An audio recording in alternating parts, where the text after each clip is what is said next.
जय हिंद साथियों, मैं कर्नल यशपाल सिंह नेगी, भूतपूर्व सैनिक, ग्राम बिरगढ़, विकासखंड बीरोखाल। बहुत समय के बाद आप लोगों से रूबरू हो रहा हूँ। कारण ये है कि हमारे उत्तराखंड में, जैसा कि आप सभी जानते हैं, त्रिस्तरीय पंचायत राज चुनाव और अभी तो चुनाव संपन्न हो चुके हैं। शपथ ग्रहण समारोह बाकी है। सबसे बढ़िया बात इस समय की रही कि काफ़ी लोग निर्विरोध चुनाव जीते, मतलब उनको चुने गए। और ख़ास करके ग्राम प्रधानों की संख्या बहुत ज़्यादा है और कहीं पर तो क्षेत्र पंचायत भी। और इसी के बीच में जैसे ही चुनाव की घोषणा हुई, मेरे गांव वालों ने मुझे निर्विरोध प्रधान चुन लिया। अब चुन तो लिया और उसके बाद में ये खबर एकदम से वायरल हो गई कि भाई एक कर्नल साहब हैं जो रिटायर्ड हैं और वो ग्राम प्रधान के लिए निर्विरोध चुने गए हैं। आजकल सोशल मीडिया का ज़माना है, खबर आग की तरह फैलती है। यूट्यूब पर, अखबारों में, न्यूज़ के माध्यम से ये खबर काफ़ी फैली।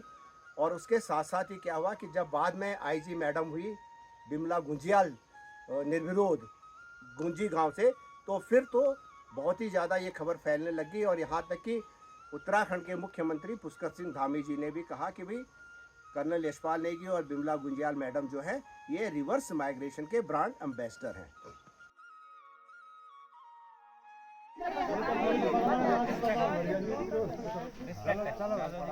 बहुत बहुत धन्यवाद जो बोला कि हमें निर्विरोध चुनना।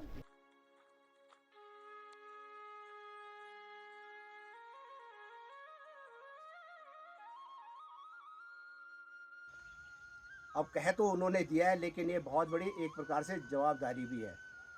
कारण ये है कि हमारे पहाड़ के अधिकांश गांव में पलायन हो चुका है। मैं अपने गांव का ही अगर बताऊं तो जैसा मैं हमेशा कहता हूं, लगभग 80 से 85% पलायन है और 90 से 95% जो हमारी खेती है वह छूट चुकी है, बंजर हो चुकी है, उसमें खेती कोई नहीं कर रहा है। अब इस सिचुएशन में काम करना, किस तरीके से काम करेंगे जब आपके पास मैन पावर नहीं है। सरकार भले ही कुछ भी दे दे, पर आपके पास लोग तो होने चाहिए काम करने के लिए। तो जब ये खबर हुई हमारे उसके निर्विरोध होने की, तो काफ़ी टॉपिक्स चल रहे थे। कर्नल बना प्रधान, किसान बना प्रधान, क्योंकि जैसा कि आप जानते हैं मैं पिछले 4.5 साल से खेती कर रहा हूँ और अब इस फील्ड में भी अगर आ गया हूँ तो ऑफ कोर्स खबर ने तो बनना ही है।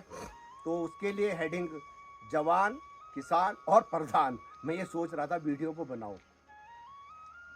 साथियों, पहाड़ की हमारी जो परेशानियां हैं बहुत ज़्यादा हैं। पहाड़ में जितने खूबसूरत पहाड़ दिखते हैं, क्या वो वास्तव में हैं या वहाँ कुछ कठिनाइयाँ भी हैं। आप लोगों ने अभी देखा होगा, हमारा ये जो क्षेत्र है हिमालय, चाहे वो कश्मीर से और नेपाल तक फैला हुआ है, ये खुद एक प्रकार से आपदा से जब पैदा हुआ है। यहाँ पे आप जैसा जानते एक बहुत बड़ा सागर हुआ करता था, और लाखों वर्ष पहले फिर ये यहाँ पे हिमालय और उसके जो उप क्षेत्र थे, रेंज थे, वो बने। हिमालय बहुत कुछ दे रहा है साथियों हमको। हम लोग ही हैं कि जो उसको हम क्या कर रहे हैं, अभी हम उसका एक्सप्लॉइट कर रहे हैं। हम अपनी सुख सुविधाओं के लिए अच्छी बात है विकास वगैरह होना, आर्थिक की उन्नति होना, लेकिन हमारी भी कुछ सीमाएं होनी चाहिए। जिस तरीके से पहाड़, पर्वत, नदी, नाले ये अपनी सीमाओं में रहते हैं और अपनी सीमाओं का हनन नहीं होने देते, तो उसी तरीके से हमको भी अपनी सीमाएं जाननी चाहिए। मैं जहाँ जहाँ पर भी ये आपदाएं आए और जहाँ पे भी जान की हानि हुई है, मैं अपनी संवेदनाएं उनके लिए व्यक्त करता हूँ। ईश्वर से प्रार्थना करता हूँ कि उनकी आत्माओं को शांति मिले। अब चैलेंजेस जो हमारे सामने हैं, और चैलेंजेस से ही जब आप फेस करते हैं तो उसके बाद ही तो जब उसका रिज़ल्ट मिलता है तो तब जो खुशी होती है वो बहुत ज़्यादा है।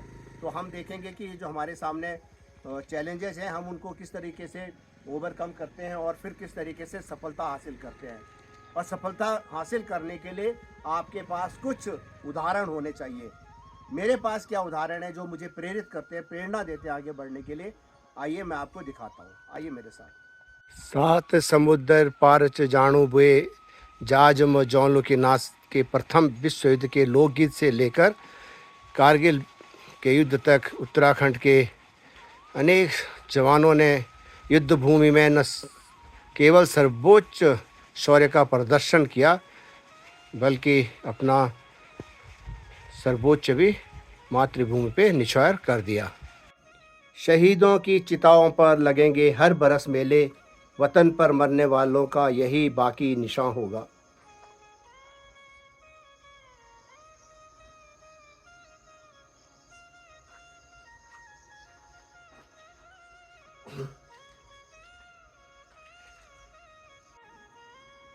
साथियों, मैंने आपको कहा कि मुझे क्या चीज़ें प्रेरणा देती हैं, और वो मुझे ही नहीं, हर उस व्यक्ति को प्रेरणा देती हैं जो कि अपने गांव से, अपने क्षेत्र से, अपने राज्य से और अपने देश से प्यार करता है। तो मेरे प्रेरणा स्रोत ये हमारे गांव के वो सपूत हैं जिन्होंने देश के लिए अपना सर्वोच्च बलिदान दिया। हमारा ये जो स्मारक है इसको हमने नाम दिया है समलौन, समलौन जो की याद होती है।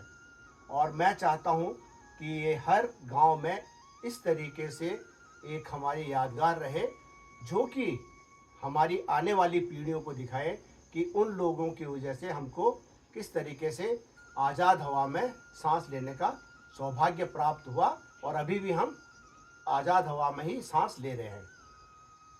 साथियों, ये संदेश खास करके बीरोंखाल विकास खंड के मेरे उन 3 जिला पंचायत सदस्यों, 30 क्षेत्र पंचों और 95 ग्राम प्रधानों से है जो कि इस बार विकास खंड बीरोंखाल का प्रतिनिधित्व अपने गांव से, क्षेत्र से और अपने अपने पंचायत वार्डों से कर रहे हैं। साथियों, हमारे क्षेत्र में काफ़ी स्वतंत्रता संग्राम सेनानी हुए हैं और आज़ाद हिंद सेना में जिन्होंने अपना अमूल्य योगदान दिया है, ऐसे भी हमारे क्षेत्र के लोग हैं। अनेक युद्धों में, चाहे वो 1948 से और ये अपना बाद तक का हो, चाहे वो कारगिल युद्ध हो, और अभी भी जो कठिन परिस्थितियों में, दुर्गम स्थानों में, काउंटर इंसर्जेंसी वाले एरिया में हमारे सैनिकों ने अपना सर्वोच्च बलिदान दिया है। उत्तराखंड की तो ये परंपरा रही है कि हाँ, कभी प्रत्येक घर से एक व्यक्ति अवश्य ही सेना में या अर्धसैनिक बलों में रहता था।